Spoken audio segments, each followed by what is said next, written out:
Hey, salut tout le monde, c'est Dams. Aujourd'hui, j'avais une idée de vidéo. Mais je vous avoue que la voiture elle est dure congelée, donc pas possible de l'ouvrir. Ça va être compliqué de l'ouvrir. Voilà, donc j'avais une idée de vidéo. Mais il faut déjà que j'arrive à ouvrir la porte, parce qu'il fait -5. Et que la voiture démarre, parce que ça fait une semaine qu'elle n'a pas démarré. Bon, je vous reprends après. On va essayer de la démarrer. Bon, c'est bon. Elle a démarré. N'importe quoi. Elle s'est ouverte. Oh là là là, il n'y a pas de lumière. Ah, mince. Bon, on est un peu dans le noir. Je vous avoue que c'est pas ouf. On va essayer de la démarrer maintenant.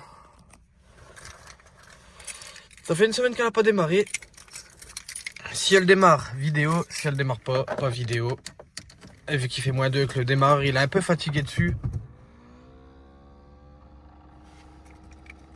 Bon, le bruit que vous entendez, c'est la petite ventilation de la lumière qui est là. Voilà, bon. Bref. Voilà, il fait à -1. Ça va, il fait -1. 7h36 du matin. Allez, on essaye. Nickel. Et après une semaine sans... Je comprends pas, des fois elle galère le matin, comme si c'était le démarreur, et des fois elle démarre au quart de tour. Donc je me demande si c'est vraiment le démarreur qui a un problème, ou si j'ai un problème. Je sais qu'à un moment donné j'avais un problème avec un capteur qui faisait que la voiture s'éteignait et se rallumait en une microseconde. Sur ce, ça veut dire qu'on va tourner la vidéo et on se retrouve, moi tout à l'heure, en tant que je dégèle un peu toute la voiture, et vous, ça sera tout de suite pour la vidéo. Les joies de je dégèle la voiture le matin.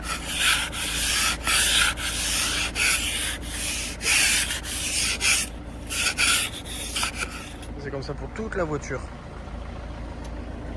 Ah, quel bon jour pour choisir de faire une vidéo.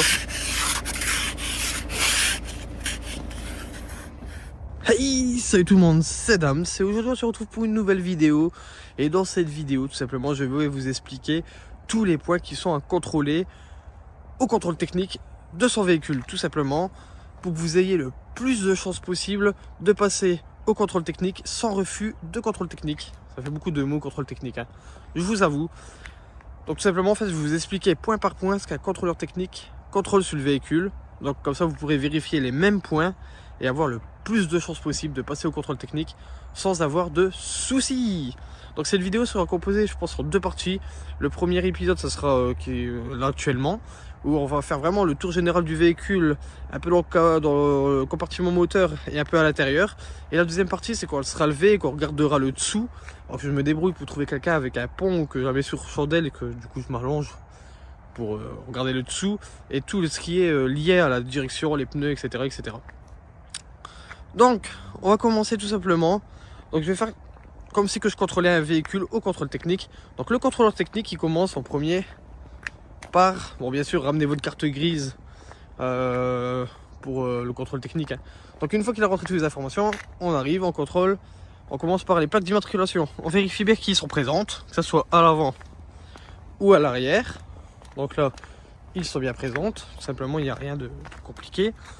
Ensuite, on vérifie qu'ils sont bien à fond bleu de chaque côté. Bon, là, bien sûr, c'est des plaques blanches pour pas que vous voyez l'immatriculation. Vous avez bien compris.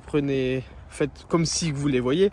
À fond bleu avec le F français et les petites étoiles européennes.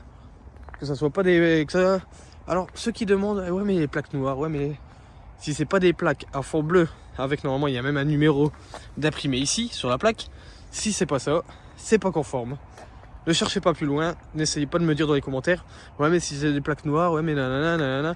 Les seuls qui peuvent avoir des plaques noires à chiffres gris, en gros, ou blanc, si vous voulez, c'est les voitures de collection qui sont considérées, qui sont en carte grise collection, qui sont même pas considérées comme collection.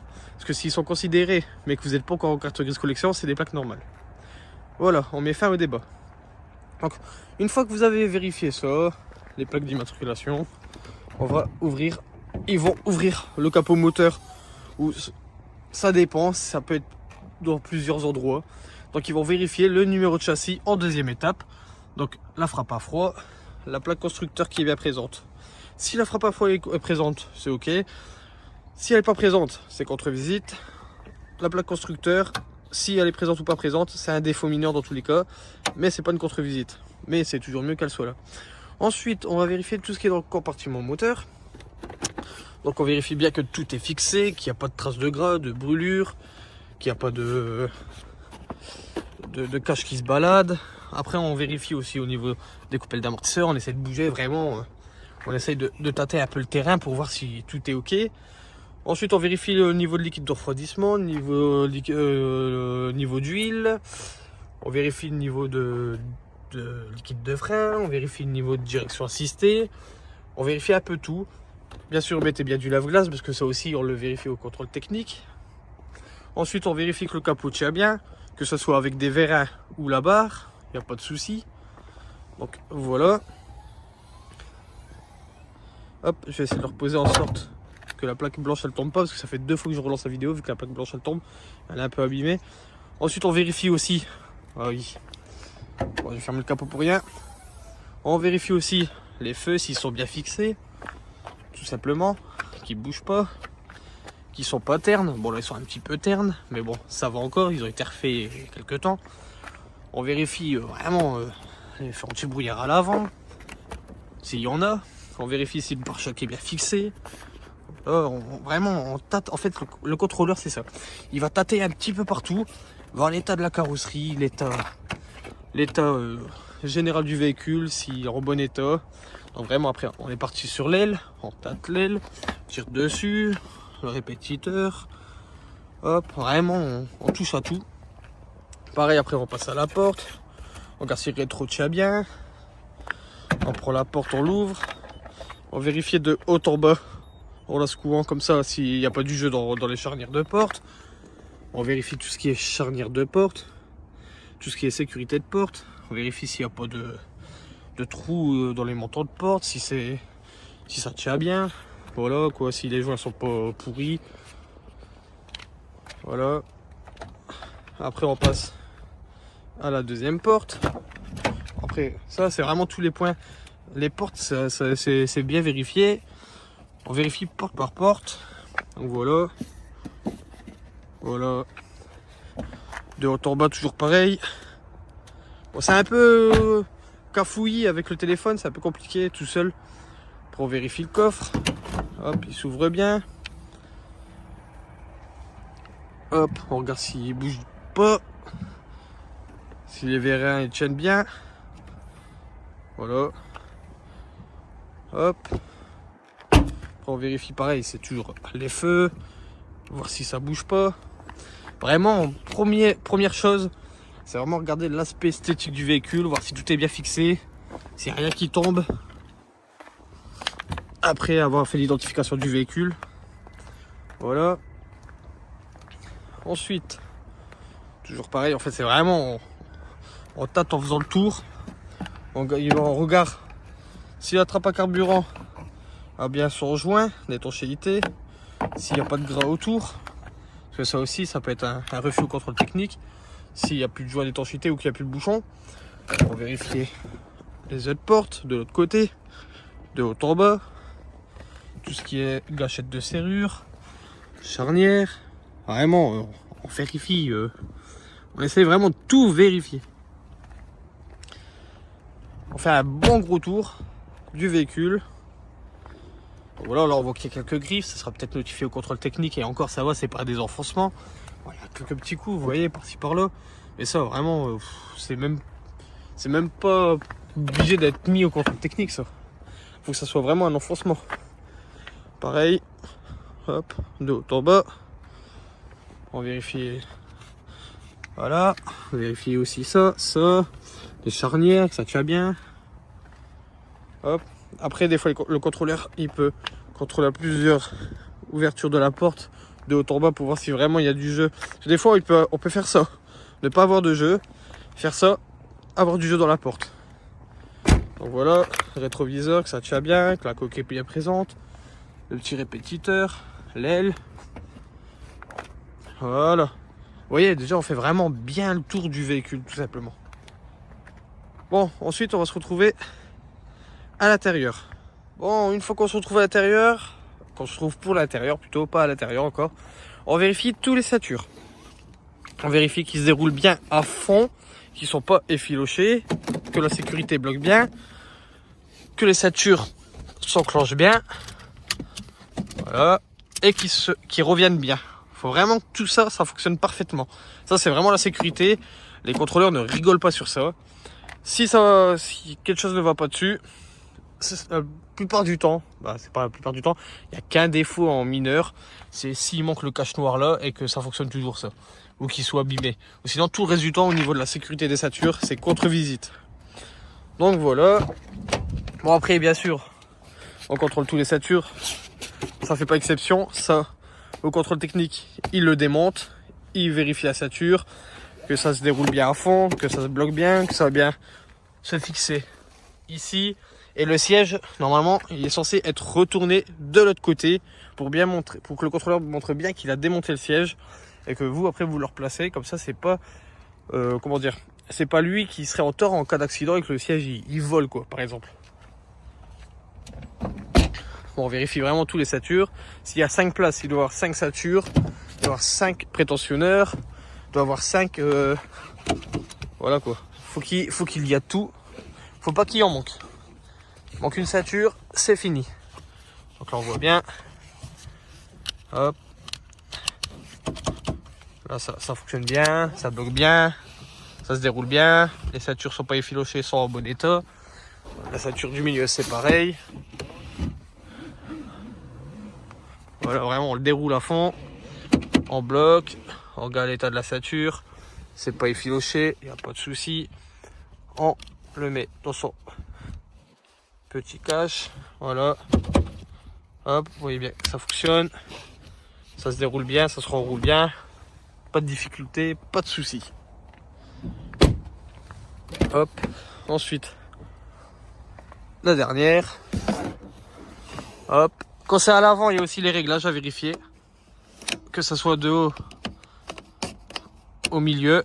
Après, on descend, on remonte.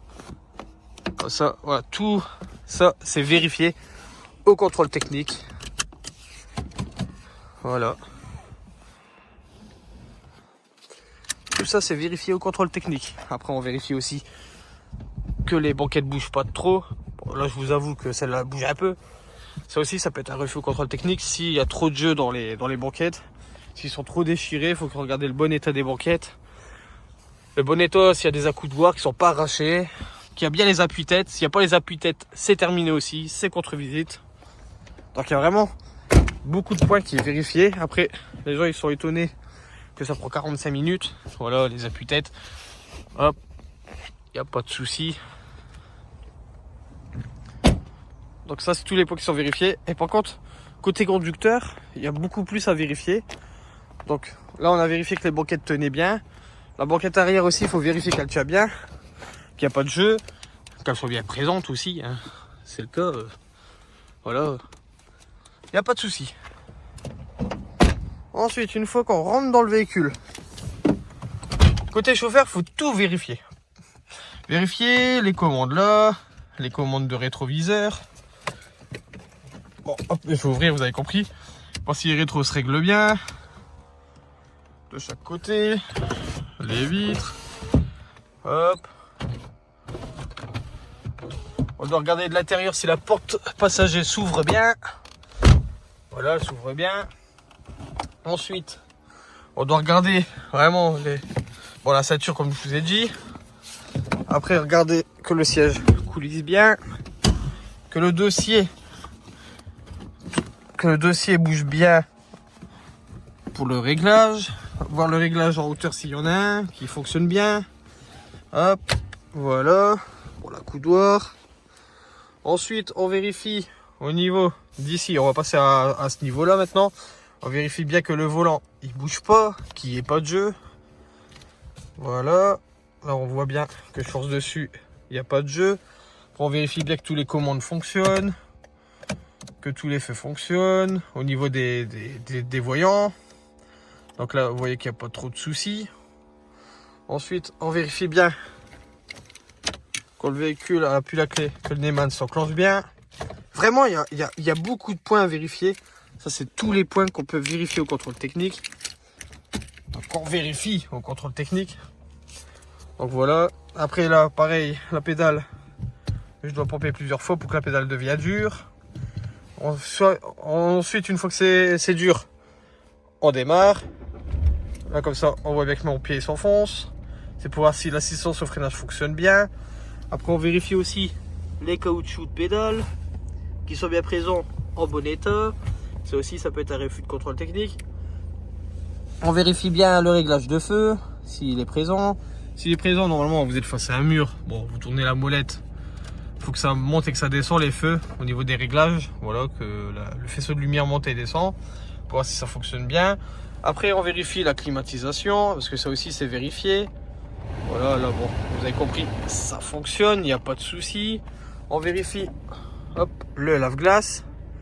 Voilà, là, il fonctionne correctement, il n'y a pas de souci non plus. Hop, ensuite, on vérifie les rétros, qui tiennent bien, qu'il n'y a pas de souci. Le pare-brise, pareil, s'il se décolle, c'est pas bon. J'ai oublié aussi pour les autres vitres, c'est pareil, ils sont essayés avec la main de haut en bas pour voir si ça se décolle pas, que ça tombe pas. Le pare-brise à l'arrière, la lunette arrière, c'est pareil avec la main en force. Les montants de porte ici, pareil avec la main en force pour voir si ça se décolle pas, que les joints sont pas pourris. Si ça se décolle, contre-visite.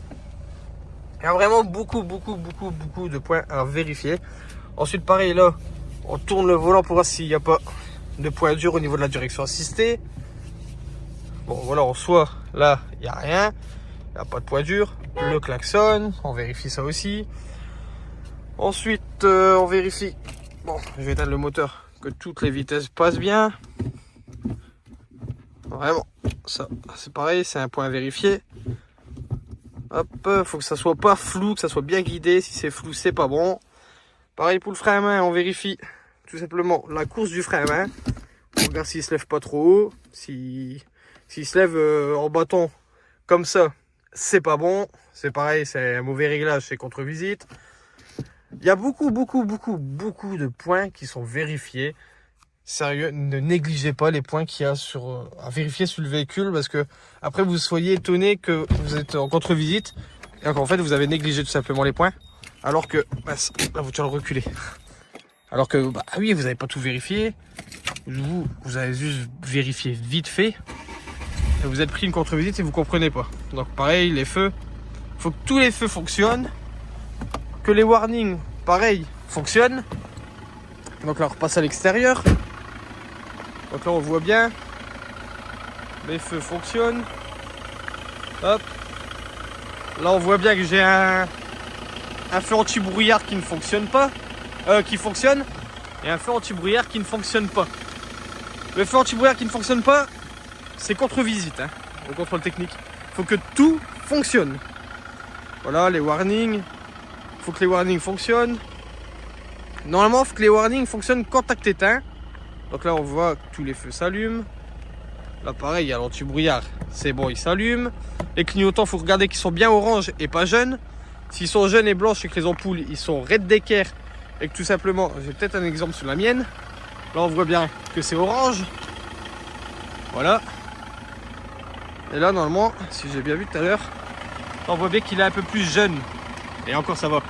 S'il est jaune ou même vraiment blanc, c'est contre-visite sur les clignotants.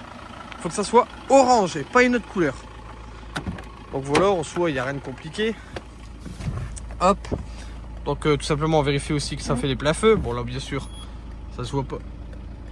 On ne voit pas à la caméra que les pleins-feux fonctionnent. Donc voilà. Hop, que les warnings fonctionnent bien. Contact éteint avec les clés enlevées du contact carrément. Il faut que les warnings fonctionnent. Si ça ne fonctionne pas, contre-visite aussi. Il faut que ça fonctionne hein, avec les clés retirées. Parce qu'en cas de panne, ça doit fonctionner. Tout simplement. Voilà, je vous filme comme ça, j'essaie de pas montrer la plaque. Bon, même si on l'a vu en vrai, tant pis. Hein. Voilà. Donc ça en soi, ça fonctionne. Contact coupé. Il n'y a pas de souci. Bon, on commence à avoir fait un peu le tour du véhicule quand même. Hop. Donc ça c'est bien bloqué comme vous le voyez. Bon, après on vérifie un peu la moquette, même si en soi c'est pas un point de fou. Voir s'il n'y a pas de trou au niveau du châssis, etc. Moi je regarde juste visuellement. Il n'y a rien qui dit en soi qu'on le contrôle ça. C'est un petit contrôle en plus.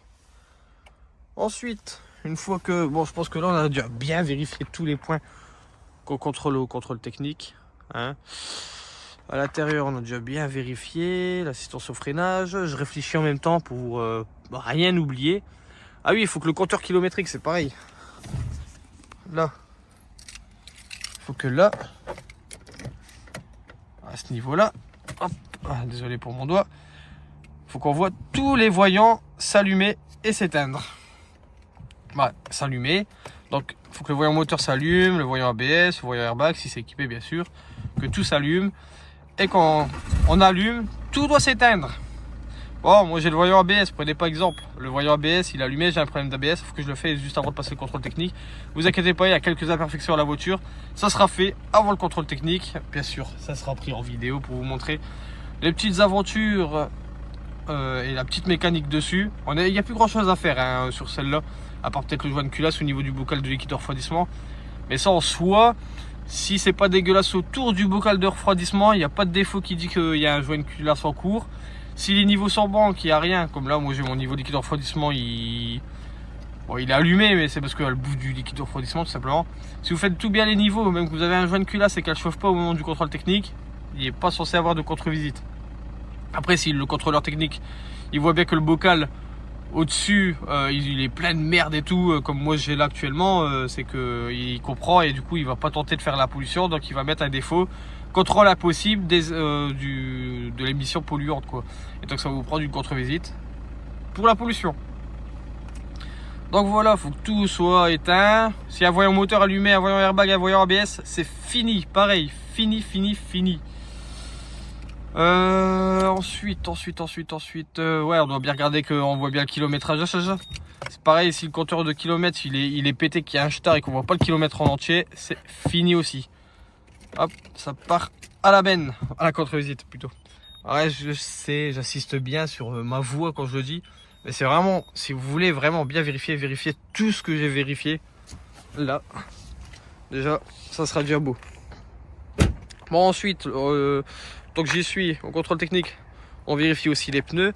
Il faut que les pneus, ça soit la même taille, que ça soit la même indice de vitesse, la même indice de charge, la même marque. Il faut que ça soit les deux mêmes pneus par exemple à l'avant et les deux mêmes pneus à l'arrière. Si là, je crois, moi c'est pas le cas. En vrai, je vous dis ce qu'il faut au contrôle technique et moi je montre le mauvais exemple. Mais ça, c'est une voiture où en fait tout va être trop fait avant le contrôle technique. Mais là, vu que je sais qu'il y a quelques imperfections, je vais vous montrer. Là, par exemple, c'est un Goodyear le pneu. Donc la Goodyear à l'avant. Je vais de l'autre côté. Là, c'est bien la même marque, etc. Donc ça, il n'y a pas de souci. Mais celui-là, c'est un Pirelli. Et bien, ça passe pas au contrôle technique. Si vous avez un Goodyear d'un côté et un Pirelli comme là, ça ne passe pas au contrôle technique. C'est refusé. Il faut qu'il y ait deux Goodyear ou deux Pirelli. Par exemple, à l'arrière, je les ai changés les pneus. Donc je sais très bien qu'à l'arrière, c'est les deux mêmes pneus. C'est les deux mêmes pneus. Vérifiez bien la taille, qu'elle correspond bien à la taille d'origine du véhicule, ou que c'est une taille qui peut être montée sur ce véhicule là et pas une taille qui peut pas être montée, parce que pareil c'est contre-visite. Donc là c'est full DA, bon, il commence à être un petit peu illisible, donc full DA, et de l'autre côté c'est hop full DA. Vérifiez bien que les pneus, donc j'ai bien dit la bonne taille, que ça soit bien monté à l'endroit, soit avec le mot rotation ou outside pour dire extérieur et inside intérieur. Vérifiez bien tout ça, la taille, l'indice de charge, de vitesse. L'indice de charge de vitesse, il faut que ça soit au-dessus de celle d'origine. Si c'est au-dessus ou que ça soit celle d'origine, c'est ok. Si c'est en dessous, c'est pas bon. C'est pareil, c'est contre-visite. Ensuite, il faut vérifier aussi que vous avez bien la norme européenne. Le petit E là. Il y a beaucoup de gens qui ne le savent pas ça. Au contrôle technique, nous on le vérifie. Si c'est des pneus que vous avez achetés d'occasion, dont je sais pas où, et qui viennent pas de l'Union Européenne et qu'il n'y a pas le E, c'est contre-visite. Il y a vraiment beaucoup de points. Donc après on vérifie aussi bien l'état du pneu, hein, que ça soit pas au témoin, soyez pas un peu bête. Si vous vérifiez pas qu'à l'extérieur. Souvent les gens ils font ça l'erreur. Ils vérifient avant le contrôle technique. Ils vérifient qu'à l'extérieur, ils voient que c'est pas au témoin. Ok, vérifiez à l'extérieur, au milieu, à l'intérieur. Si vous vérifiez que à l'extérieur et que c'est bon, à l'intérieur ça peut être lisse. Donc vérifiez aussi le flanc, il faut que tous les marques se voient. Toutes les écritures, Si tout est râpé et pourri, c'est contre-visite aussi. Donc voilà. Sur ce, ensuite, pareil, les feux, faut regarder, comme je reviens sur les feux, regardez bien que les glaces ils sont en bon état, hein, qu'ils sont pas... S'ils sont fêlés encore ça va, s'ils sont cassés, qu'il manque un bout, c'est contre-visite aussi. Après ensuite, je pense qu'on a déjà bien fait le tour du véhicule. J'aurais peut-être oublié des choses, je sais pas. Les essuie-glaces, ouais, bon ça j'avais oublié au début. Normalement, vous regardez les essuie-glaces sur toute la longueur du caoutchouc. Vous regardez bien. Et ça c'est contrôlé aussi au début quand on fait le tour du véhicule. Parce que vu que je pense en même temps à d'autres trucs, j'oublie. Donc vous voyez, je réfléchis et je vous montre. Donc là on est bon. Si, par exemple, moi j'ai pas d'essuie-glace arrière, donc on peut pas vérifier. Il y a des 406 qui sont équipés d'essuie-glace arrière où ils ont été rajoutés, etc. Il faut que ça fonctionne. Si ça fonctionne pas, c'est contre-visite. Si un équipement est présent, il faut qu'il fonctionne. Si il est présent et qu'il ne fonctionne pas, c'est contre-visite. Même que ça a été rajouté. Par exemple, je vois des gens des fois, ils viennent au contrôle technique, et là, paf, genre ici, ils te rajoutent des barres LED. Il faut que ça soit fonctionnel. Si c'est pas fonctionnel, c'est contre-visite. Même si c'est pas vraiment legit, normalement, d'avoir des barres LED sur le véhicule, alors qu'elle n'est pas censée être équipée de ces barres LED. Bon voilà, ensuite après vérifier aussi bien la carrosserie, qu'il n'y a pas de point de rouille, qu'il n'y a pas de partie saillante, on appelle ça. Par exemple, faut pas que la porte elle soit défoncée et qu'il y ait un gros pic qui sort de la porte, qui peut blesser quelqu'un quand vous passez. La rouille perforante, pareil, c'est contre-visite. Par exemple, si là vous avez un trou avec de la rouille qui est percée à travers, c'est contre-visite, c'est fini. Y a pas d'excuses à chercher. Vous le savez. Pareil, après on vérifie tout ce qui est garde-boue. Bon, ça je vais vous montrer dans la prochaine partie. Mais je pense que pour cette première partie de vidéo, on a déjà bien fait le tour. Donc les garde-boue, voilà. Je vous dis un peu ce qu'on va vérifier la prochaine fois quand elle sera levée. Quand elle sera levée, ça sera toute la partie mécanique à vérifier. Donc là, je pense que je vous ai donné une bonne base déjà pour faire le tour de votre véhicule. Et être ok déjà pour le tour du véhicule et l'intérieur du véhicule. Bon, voilà, sur ce, j'espère que cette petite première partie de vidéo vous a plu. On a vu la plaque. Bon, c'est bon, à un moment donné, j'en ai marre de recommencer la vidéo pour la plaque d'IMAT. Bon, je fais ça, c'est juste pour que ça soit plus esthétique et en soi, on s'en fout un peu de la plaque d'IMAT. Donc, bon, maintenant qu'on l'a vu, hein, tant pis. Voilà, c'est ce que je disais tout à l'heure. Vérifiez bien le fond bleu ici. Voilà, c'est Hauts-de-France, mais voilà, il faut que ça soit fond bleu là. Fond bleu là avec le F et les étoiles de l'Europe.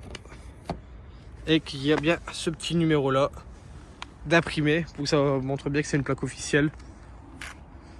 Les plaques noires, c'est pareil, je vous l'ai dit. Finito, pipo, ça dégage. Donc voilà, bon, pour cette première partie, je pense qu'on a déjà fait une bonne vérification du véhicule. Donc la seconde partie sortira le mois prochain.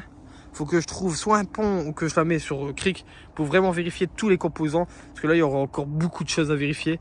Partie mécanique.